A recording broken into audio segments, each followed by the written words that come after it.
Let's sing Matthew 6:33. At least you're consistent. You're welcome.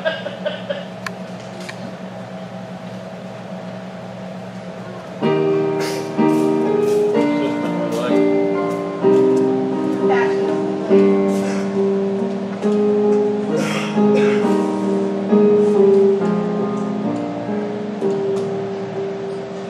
Seek ye first the kingdom of God and His righteousness,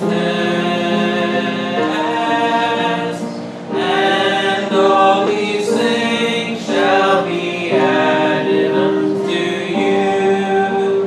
Alleluia, alleluia. Seek ye first the kingdom of God and His righteousness,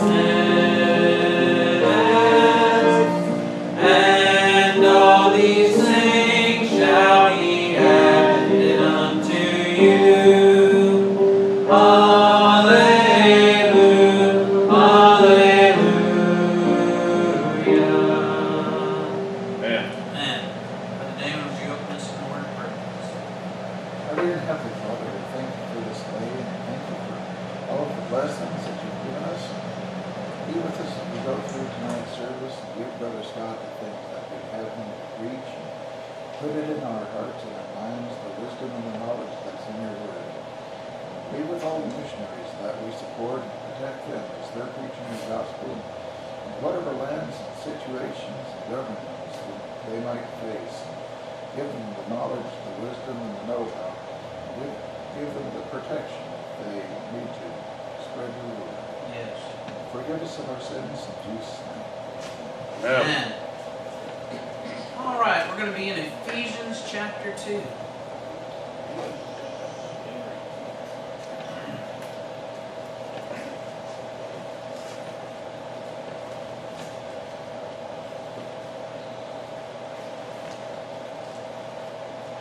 We're going to read verses 1 through 10. When you find your places, if you'll stand with me in reverence to God's Yeah. word. Ephesians chapter 2, starting in verse 1, says, And you hath he quickened, who were dead in trespasses and sins, wherein in time past ye walked according to the course of this world, according to the prince of the power of the air, the spirit that now worketh in the children of disobedience, among whom also we all had our conversation in times past in the lust of our flesh, fulfilling the desires of the flesh and of the mind, and were by nature the children of wrath, even as others. But God, who is rich in mercy, for His great love, wherewith He loved us, even when we were dead in sins, hath quickened us together with Christ. By grace ye are saved, and hath raised us up together, and made us sit together in heavenly places in Christ Jesus, that in the ages to come He might show the exceeding riches of His grace in His kindness toward us through Christ Jesus. For by grace are ye saved through faith, and that not of yourselves, it is the gift of God, not of works, lest any man should boast. For we are His workmanship, created in Christ Jesus unto good works, which God hath before ordained that we should walk in them. Yeah. Lord, we thank you tonight for your word. We just pray as we have met here, Lord, that you would give us the truth, Lord, that you would show us. Lord, help us to understand even more from your word tonight, Lord, that we might worship you in spirit and truth, Lord, that we might give praise and honor and glory to your name, and that we might be changed even more into that glory which we see from your word, Lord, from you and your teaching tonight. Lord, we just pray that you would hide me behind the cross and use me as your mouthpiece. Lord, forgive us where we failed.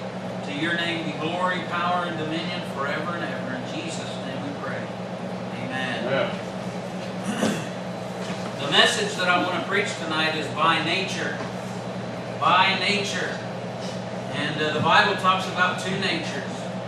And the first nature is what we find here in chapter 2 and verse 3. It says, among whom also we all had our conversation, our way of life, in times past, in the lust of our flesh, fulfilling the desires of the flesh and of the mind, and were by nature the children of wrath, even as others. Many people believe that nature, our natural state is pure, and our natural state is good, and following your instincts and all that kind of stuff is a good thing. But the Bible tells us that our nature is evil. It's wicked. It is disobedient. It's rebellious. That's our nature. Is sinful. We have a sinful nature that we are born with. You can see it in children when they're very young. They're stubborn. They want their own way. They're rebellious. They disobedient. They're very selfish. I don't want to share my toys. I don't want to, I want all this. I want that. You go to the store, Mommy, can I have this? Can I have that? That's just the nature that is in us. By nature, we are the children of wrath. And he tells us what it's all about. What that nature is fulfilling the desires of the flesh and of the mind. That is all it's about, is pleasing the flesh. We wonder why that there are so many people on drugs today. We wonder why there are so many people gambling, hooked on gambling, hooked on pornography, hooked on all these different things that people are hooked on today. Why marriages don't last. Why relationships don't last. Why family reunions, they can't get along together. All these different things is because it's about everyone's nature in fulfilling their own desires, not the desires of someone else, but their own desires and the lust that's in their flesh and their minds. That is the nature that we deal with. That's why Paul said we have no confidence in the flesh, because we should understand that the nature of this flesh is wickedness. It is sinful, and it wants what it wants. It says that we all had our conversation, our way of life in times past, in the lust of our flesh. We were all that way. Exactly what I said, from the time we were born. We wanted what we want. And, it was all about us. Sometimes I have to teach our children, when they're having one of those bad attitudes, that, the world does not revolve around you. And you have to teach them that, amen, because that's in their mind. They think everything's about them.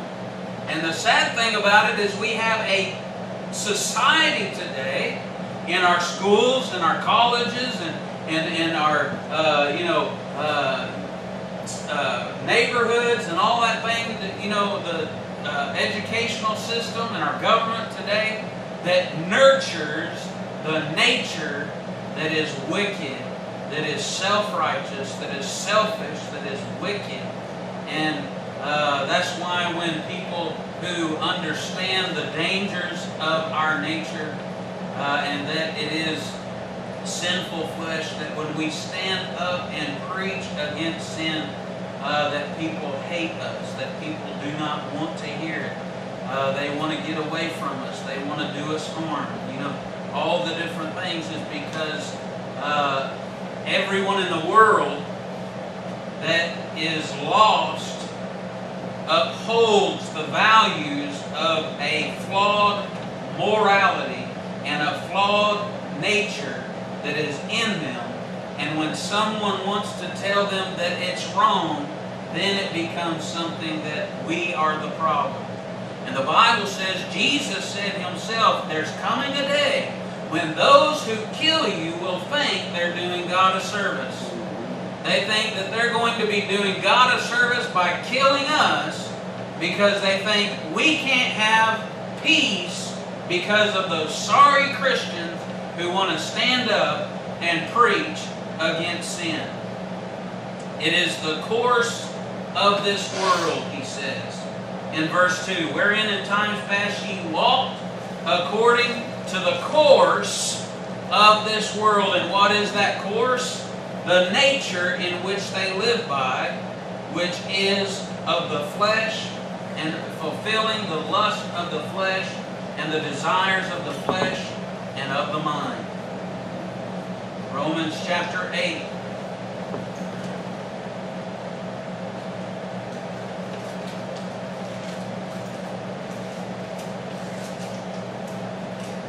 Romans chapter 8 and verses 5 through 8.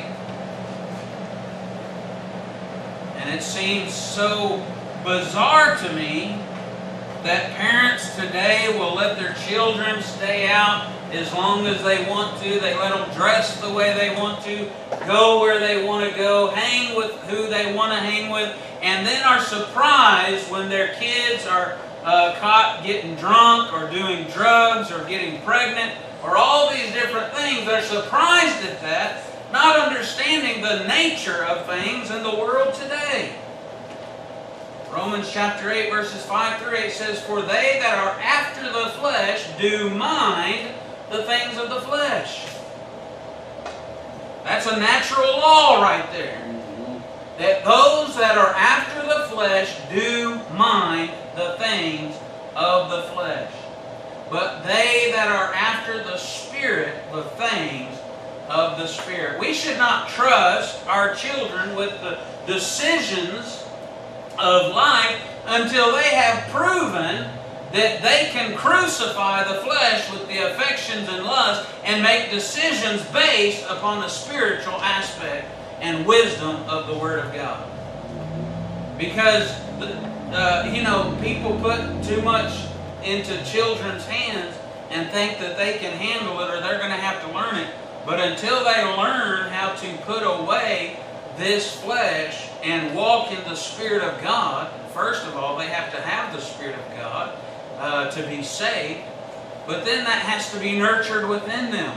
That's what that has to be nurtured. They have to be brought up in the admonition of the Lord, to be taught that this flesh is wrong and God's Word is right.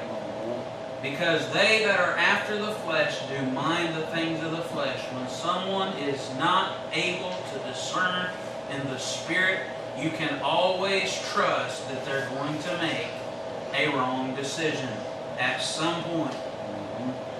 Especially when there is temptations. And that doesn't just go with our children, that goes with ourselves. We should not trust ourselves, even though we know the truth and have been saved by the truth, and we are given the power of God. Yet we should not trust this flesh to think that we can do anything in this flesh on our own. Yeah. But they that are after the Spirit, the things of the Spirit. For to be carnally minded is death, but to be spiritually minded is life and peace. Right. Because the carnal mind is enmity against God. You understand that? The carnal mind is at war with God. That's why he says, come out from among them and be ye separate, and touch not the unclean thing. Is because you're aligning yourself with people, if they are not saved and they're not living the right way, if they are not of His household or His kingdom, that you're aligning with people that have no idea about spiritual things, and all you have in common with them is carnal things. And the carnal mind is at enmity with God. For it is not subject to the law of God, neither indeed can be. So then they that are in the flesh cannot please God. And that's the flaw of religious belief in in this world today is that you can, by laws, govern people to do what is right. When the law was not there to make people do right, it was so that they knew punishment when they broke those laws. I gave that example to a man yesterday that was listening to us. I said these speed limit signs are not out here to reward us and pat us on the back when we keep the speed limit. They're there that when we break the speed limit and we get caught doing so, that we have no excuse. And that we are, guilty but before the law. And so it's the same with the law of God. The law of God cannot cause anyone to do what's right. When it comes down to it, even with our children, you know what? We can tell them what's right, we can tell them what's right, we can teach them. But until they learn to do that, you can be right there and they'll do what's wrong. You can be in the same house and they'll do what's wrong. It's because, you know what? You cannot govern the flesh. It cannot be governed. It is by nature wicked. It's by nature evil. It is by nature sinful. It has to be overpowered. And that power comes by God. Amen. There has to be a new nature. James chapter 4 and verses 1 through 5 even talks to people here who should understand this. You think Christians, people who are saved, who have been born again, would understand this. But so many times people who are saved act just like the world do. And he says to them in James chapter 4, starting in verse 1, he says, "From whence come wars and fightings among you?" He's talking to the church here. "Come they not hence, even of your lusts that war in your members?" What is he telling them? He's telling them they're not walking in the Spirit. They're walking in the flesh. "Ye lust and have not, ye kill and desire to have and cannot obtain. Ye fight and war, yet ye have not, because ye ask not. Ye ask not and receive not because, or ye ask and receive not because ye ask amiss, that ye may consume it upon your own lust.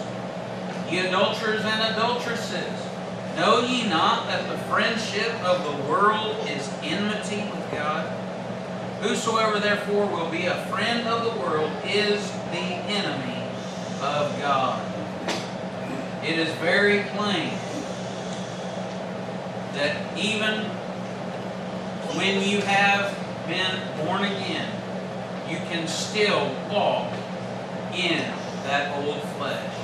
You can still walk in that old nature, not yielding yourself to God, not crucifying the flesh with the affections and lust, and be just like the world. Have a friendship with the world. But you know what? You're at enmity with God. Amen. You say, "But I'm born again, I'm saved." Well, that might be so. But you know what? God chastises whom He loves. Amen. And you know what? Just because my children are my children, they're not always my friend. Because they don't always do what I tell them to do. And Jesus said, if you're my friend, you're going to do whatsoever I tell you, whatsoever I command you. We're not always the friend of Jesus, are we? Because we don't always do what He commands us to do. So this flesh is a problem even when we are saved. Colossians chapter 1.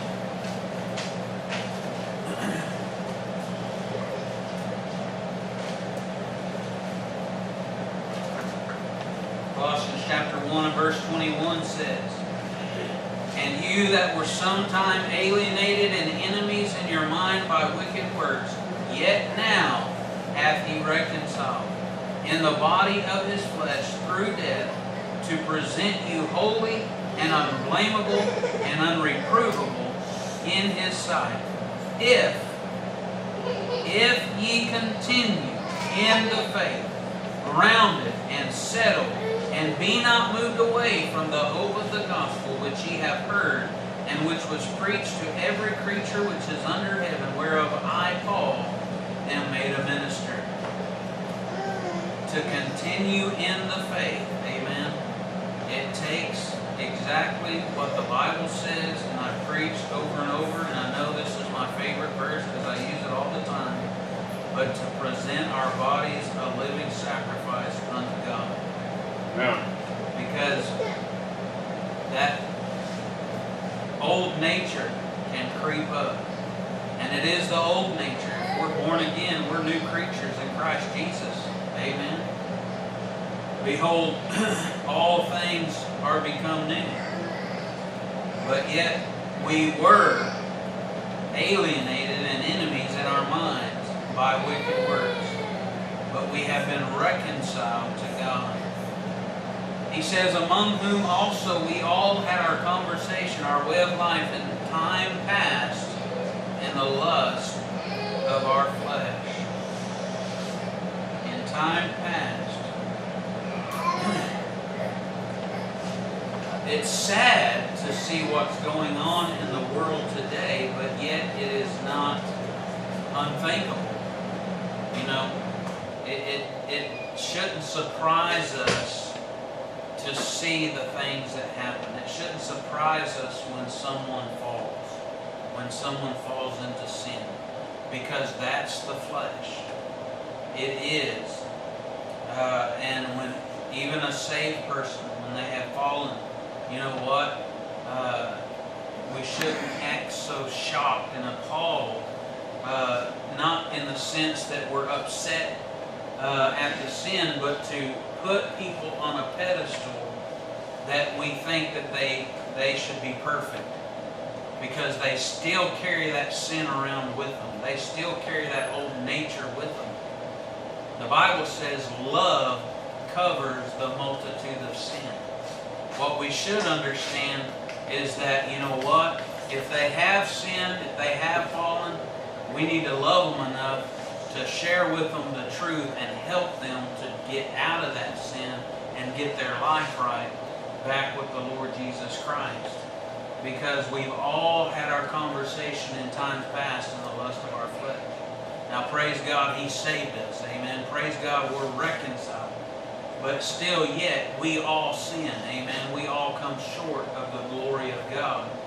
And that should cause us to understand that when people fall, you know what? They need someone who understands the flesh to be able to help them crucify the flesh and get right with the Lord. That's why the Bible tells us that we are that are strong in the Spirit help bear the infirmities of the weak. In other words, to understand that it's a process that they're going to have to go through and learn how to crucify the flesh. And it comes with much teaching of the Word of God. It comes with much teaching, being an example to them. It comes with much prayer and seeking the Lord, and just to show them how we can get over this old flesh, and that is by the power of Jesus Christ and Him alone. Titus chapter 3.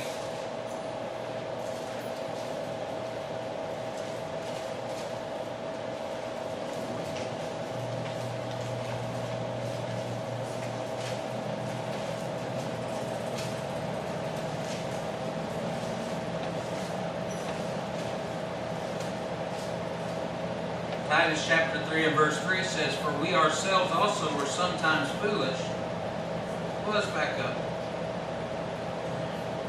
Verse 1 says, put them in mind to be subject to principalities and powers, to obey magistrates, to be ready to every good work, to speak evil of no man, to be no brawlers, but gentle, showing all meekness unto all men.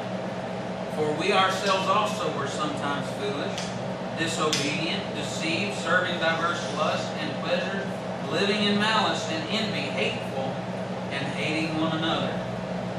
But after that, the kindness and love of God our Savior toward man appeared, not by works of righteousness which we have done, but according to His mercy He saved us, by the washing of regeneration and renewing of the Holy Ghost, which He shed on us abundantly through Jesus Christ, our Savior.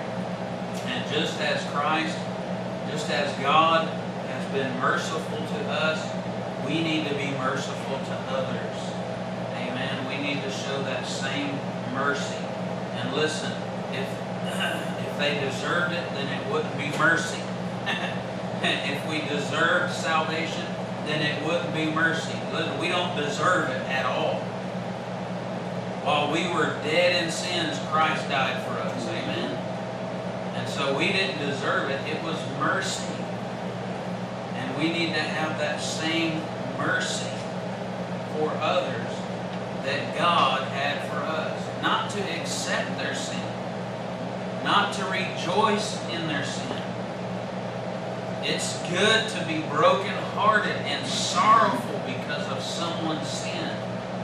But not to just cast them away, but to try to get them back to serving the Lord. Trying to get them back in service. Showing that mercy and that love to them.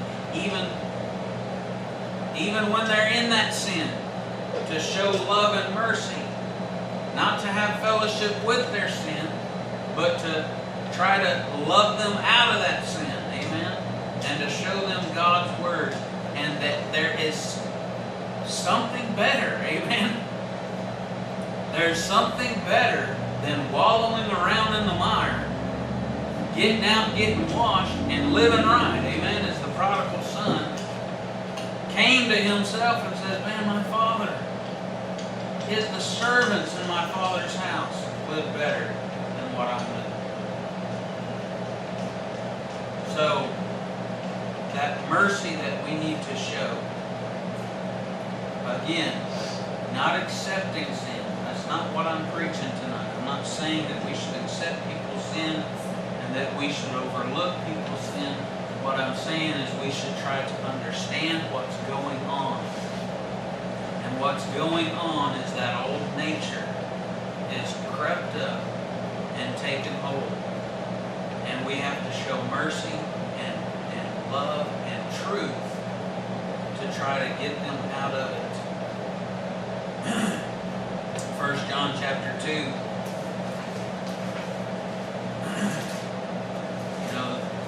Long suffering. The Bible talks about being long suffering. Listen, it always comes down to when someone won't get right that you have to stop dealing with it. There always comes to that. But we shouldn't be just quick to that. Shouldn't just be, right. We should look to first try to help get them out of the sin. We should first look to try to get them and teach them and try to love them and show them the right way. And then if they still reject, the Bible says a heretic after the second admonition, reject. Okay? If it's someone who they're not wanting to get right, then you know what? Then you have to separate yourself from them and have nothing to do with them. But when, it's someone that, you can't just throw people away. Amen. That's what I'm trying to say. But you try to love them, show them the truth, and then hopefully they will get it right with the Lord. So there's some patience there. So there's some long suffering there. And man, God is so patient and long suffering with us. Amen. We can be knuckleheads, right? Really. 1 John chapter 2 and verse 15 and 16 says, love not the world, neither the things that are in the world. If any man love the world, the love of the Father is not in him. For all that is in the world, the lust of the flesh, and the lust of the eyes, and the pride of life, is not of the Father, but is of the world. And the world passeth away, and the lust thereof. But he that doeth the will of God abideth forever. Amen. So love not the world.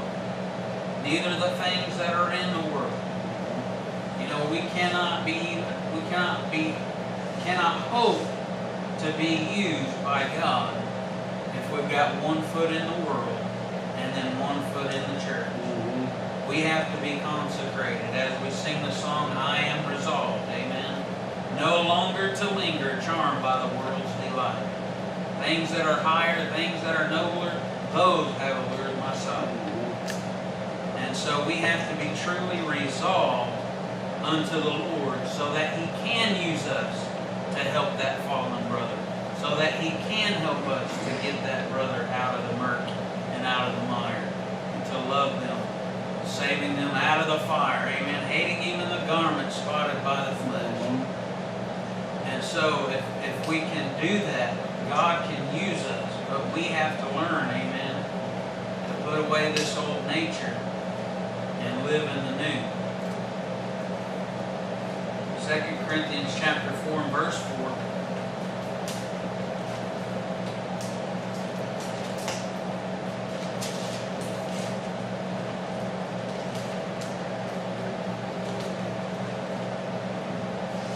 Corinthians 4 verse 4 says, in whom the God of this world hath blinded the minds of them which believe not, lest the light of the glorious gospel of Christ, who is the image of God, should shine unto them. Yeah. You know, the lost of this world, you know, we've been talking about brethren who have fallen, but you know, especially with the world, we have to be patient. We have to be long-suffering, because they have no other nature. That's the nature of this flesh is the only one they have, and they're blind. You know what? Yesterday, when the man got upset, I didn't say anything else. We walked away, and he was still upset.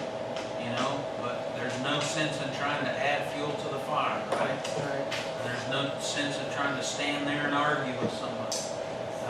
You just gotta, you know, he didn't offend me at all because I know he's lost and he needs Jesus Christ. But, you know, we have to be long-suffering because they are blinded. And who knows, only God knows what it will take to open their eyes, and that's where we have to leave it in God's hands. We have to preach the gospel. We have to give the gospel. We have to be witnesses. We have to be examples. And all that God expects from us, and hoping that God can use us to affect someone's heart and life, that they might be open in receiving the gospel of Jesus Christ, because they are blinded. You know, I see people in the world and the things that they believe and the way that they act, and it's sickening, you know, but at the same time, you know, we should pray for them, you know, and ask God to open their eyes. Somebody like this Alexandria Ocasio-Cortez, you know, you hear the things that she believes and just the things that, you know, and you think, man, how in the world could she get elected into Congress, or, you know, whatever. But at the same time, we should pray for them. We should ask God to open their eyes, because they're blinded by Satan. He's blinded their minds where they can't see I mean, it's the blind leading the blind, as the Bible says. It's sad. It's so easy. You know, Jesus said in the last days that people's hearts would wax cold. Their love would wax cold because of the abundance of sin.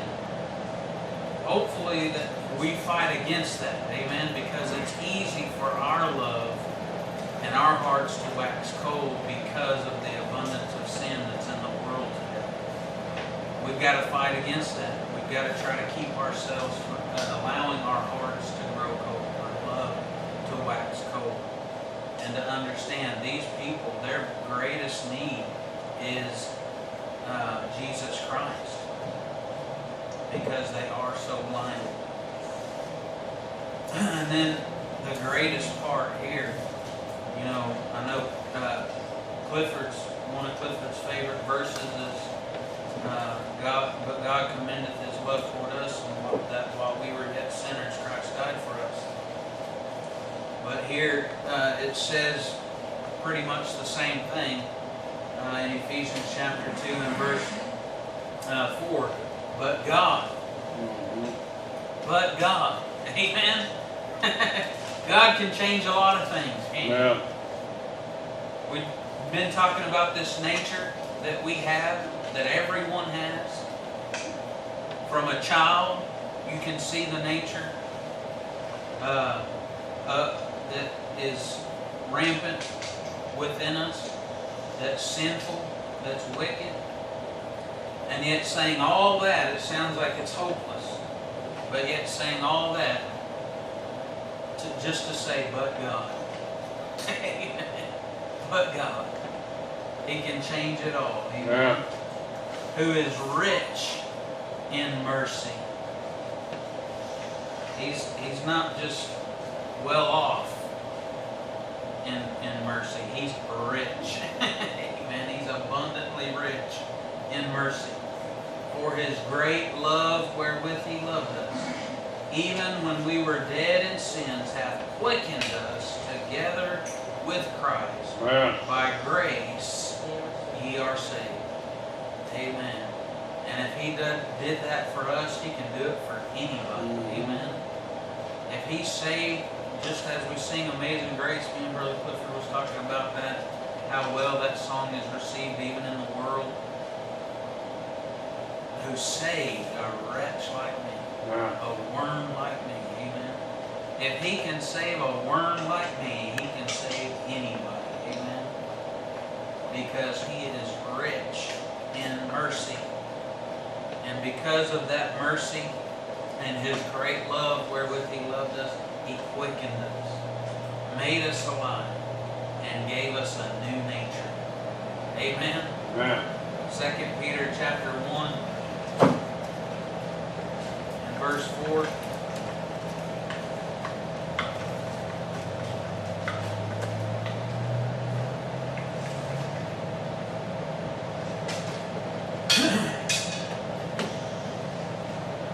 Says, whereby are given unto us exceeding great and precious promises, that by these ye might be partakers of the divine nature, having escaped the corruption that is in the world through lust. Amen. We have been made partakers of the divine nature, escaping this old world. Amen. That's corrupt through the lust of the flesh, through that old nature. This world is corrupt, amen? But we've escaped it. You say, well, I still live here, but we've escaped it, amen? Because we have a new nature. We don't have to walk in that old nature. You know, in some of the lesson today with Josiah and Hannah, you know what? Sometimes it comes down to who we are, not who someone else is. Because, you know what, we can always, act like someone when they're acting a way to us. You know, we can always lower ourselves, as the saying goes. And when someone's being mean to us, be mean back. You know what, we have to be secure in who we are in Christ. Not to act the way that someone else is, but to act the way Christ wants us to act. And we have the power to do it. Does it take crucifying the flesh? You bet, because so many times we want to act out, right? So many times we want to let that old nature come in. And, but all that does is just cause problems. It just makes things worse. And if we're living in this flesh, we can make things worse in a hurry. Amen? No matter how bad things are around us, we can always make them worse. But praise God, we can also, by the power of God, make things better. Amen. Because we have the nature, the divine nature of God. We have been made partakers of it. And we can crucify this flesh and rise above it in those heavenly places in Christ Jesus. Amen. Because of that divine nature. Back in Ephesians chapter 2, we stopped at verse 10. I want to start in verse 10.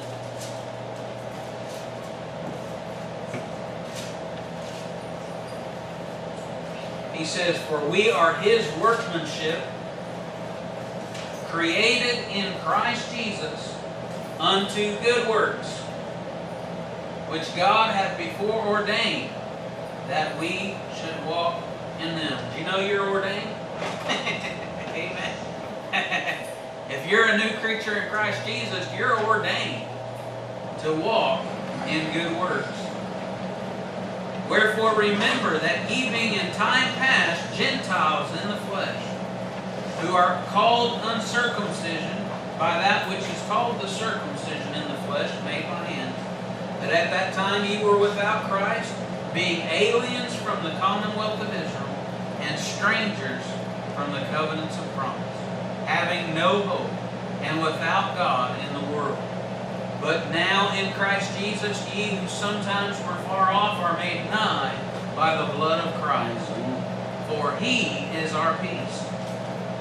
What other peace do we need? Amen. Than Jesus Christ, who hath made both one, and hath broken down the middle wall of partition between us, having abolished in His flesh the enmity, even the law of commandments contained in ordinances, for to make in Himself of twain one new man, so making peace. And that He might reconcile both unto God in one body by the cross, having slain the enmity thereby, and came and preached peace to you which were afar off, and to them that were nigh.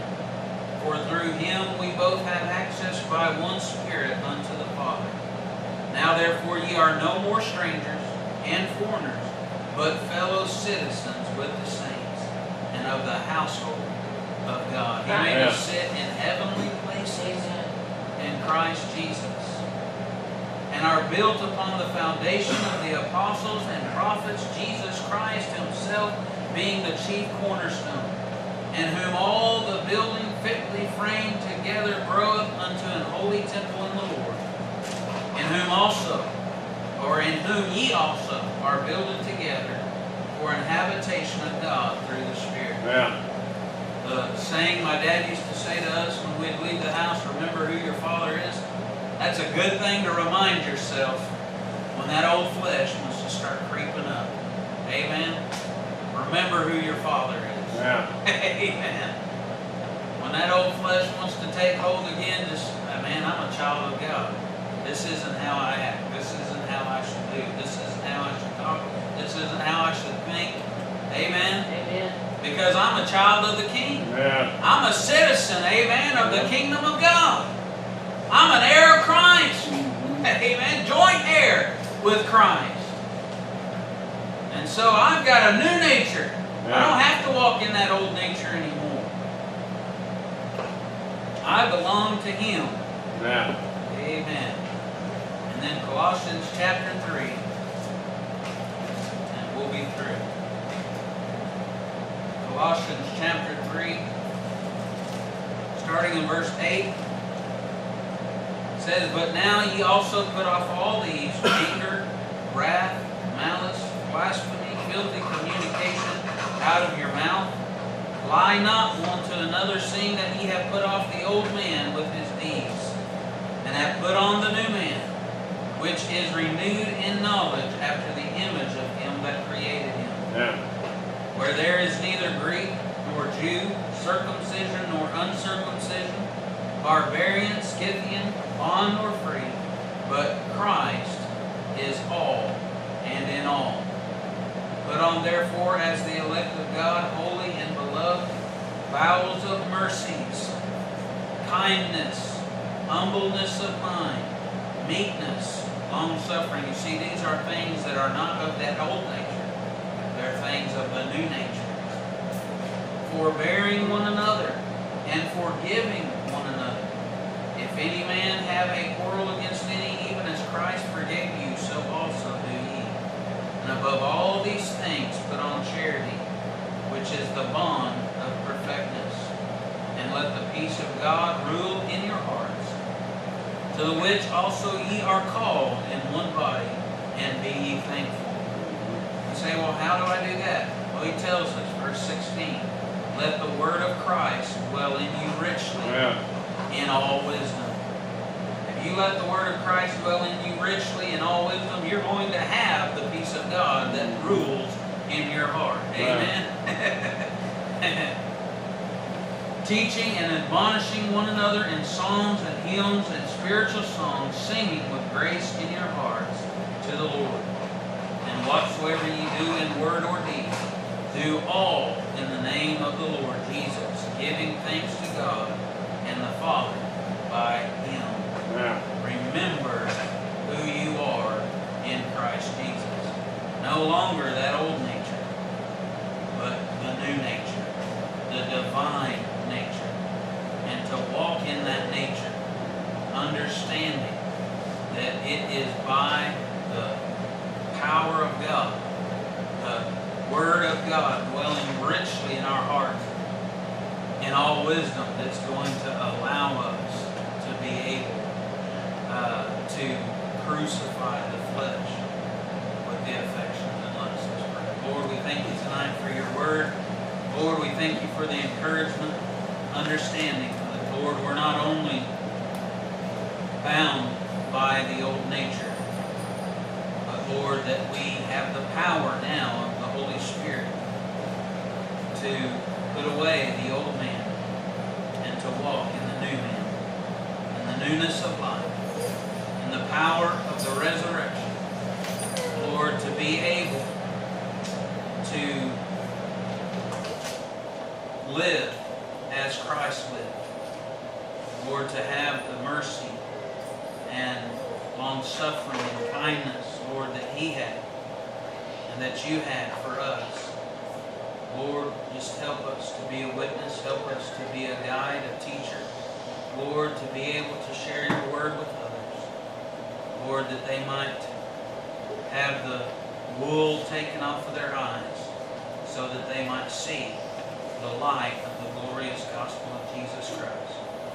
And Lord, we ask all these things in Jesus' precious name we pray. Amen. Yeah. Our altar is open for those who want to pray as we sing. 324. 324, we'll sing all four verses. Draw me near.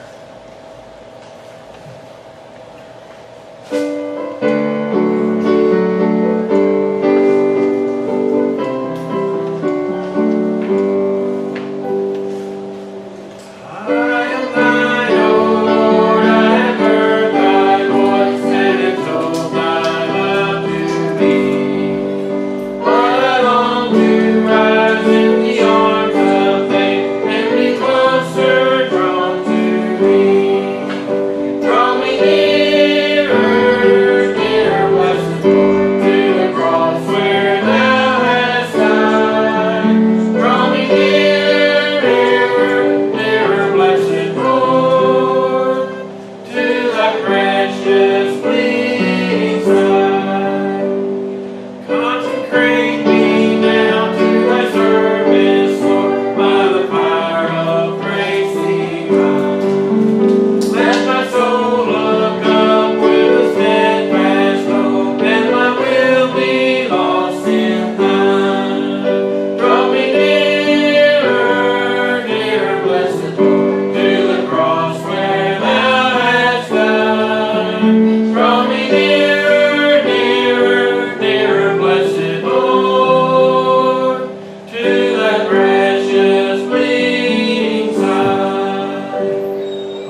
o'clock. We're staying on the last.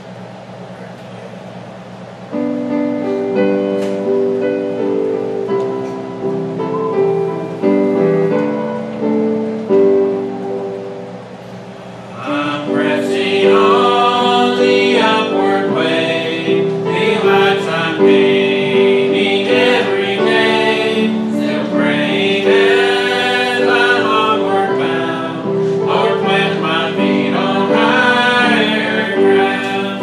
Lord, lift me up and let me stand, by faith on heaven's stable land, a higher plane than I have found. Lord, plant my feet on higher ground. My heart has no desire to stay where doubts arise and fears dismay. Though some may dwell where these abound, my prayer, my aim is higher ground. Lord, lift me up and let me stand, by faith on heaven's stable land, a higher plane than I have found. Lord, plant my feet on higher ground. I want to live above the world, though Satan's darts at me are hurled. For faith has taught the joyful sound, the song of saints on higher ground. Lord, lift me up and let me stand, by faith on heaven's stable land, a higher plane that I have found. Lord, plant my feet on higher ground. I want to scale the utmost high and catch a gleam of glory bright, but still I'll pray till ever I'm found. Lord, lead me on to higher ground. Lord, lift me up and let me stand, by faith on heaven's stable land, a higher plane that I have found. Lord, plant my feet on higher ground. Amen, Brother Josiah. Amen. Heavenly Father, Lord, thank you for tonight. Pray you bless this offering. Thank you, God, that we can be on higher ground with you, Lord.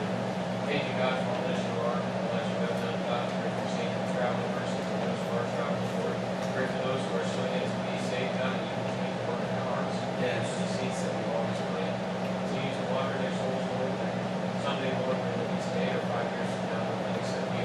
So one person once told me, Lord, it takes 13 people sometimes to save somebody, Lord. There's different people, please. All in all, Lord, you are the one who gives the increase, Lord. Yes. You change someone's heart.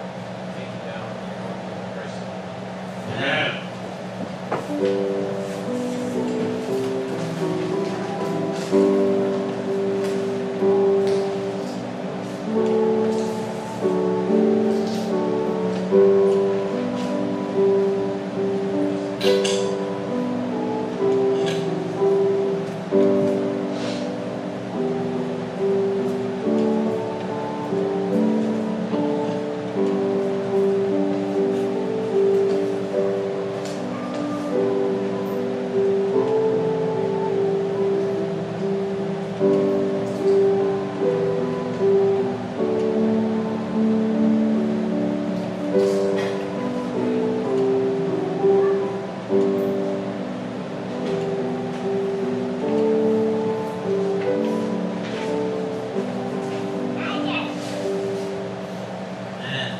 All right, Rosie.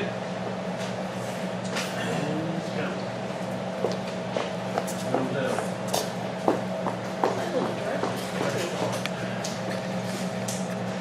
Check out last song.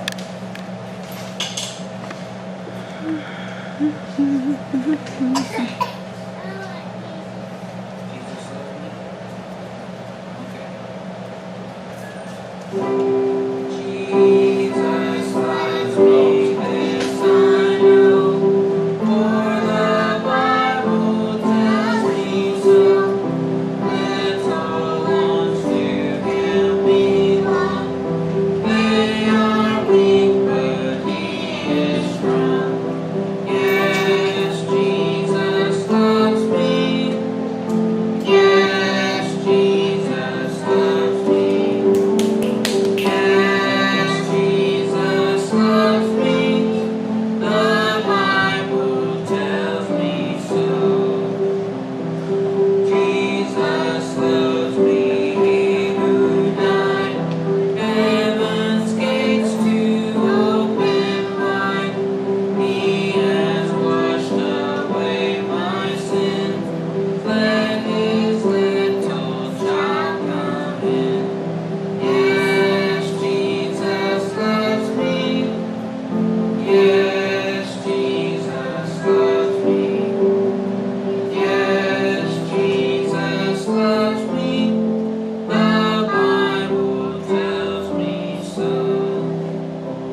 Amen. Yeah.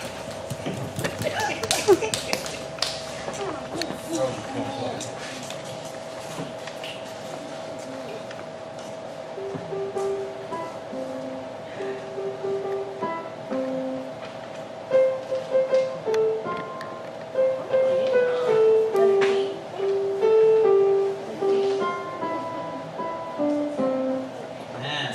Man. I had them other two songs picked out. I didn't have this one picked out. If you ain't resolved, you ain't gonna draw near higher ground. That's right. 288.